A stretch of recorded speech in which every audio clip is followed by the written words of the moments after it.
Stained glass was an important aspect of Gothic architecture. Here we see stained glass that's in the abbot of Saint Denis. Stained glass had existed for centuries and was used in Romanesque churches, but it became and was particularly important, featured in early Gothic architecture.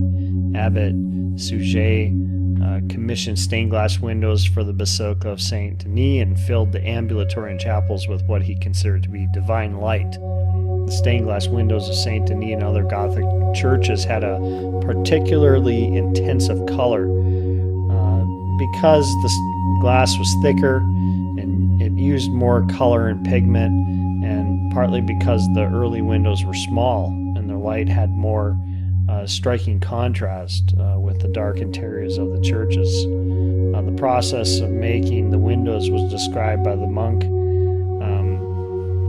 presbyter in the early 12th century, and he said the stained glass windows were made by different craftsmen used at different locations. The molten glass was colored with metal oxides: cobalt for blue, copper for red, iron for green, magnesium and purple for yellow. When molten, it was blown into a bubble, formed into a shape, and cut at the ends to make a cylinder, and then slit and flattened while it was still hot. It ranged in thickness from 3 to 8 millimeters in size. A full-size drawing of the window was made on a large table, and the pieces of the colored glass were grazed or cracked off at the sheet and assembled on the table.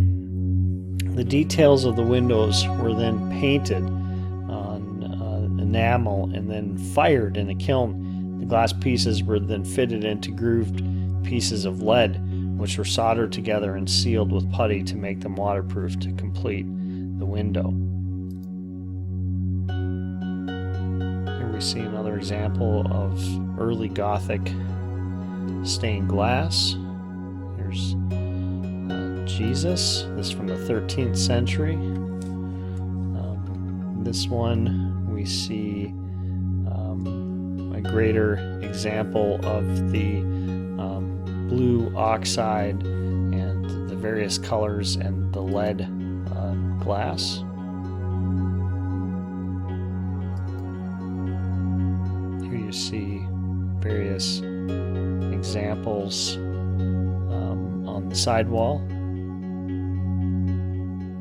A very dramatic example that's in King's College in Cambridge. So stained glass was used extensively throughout the Gothic age. It was used for storytelling. It was used to create a heightened sense of spirituality.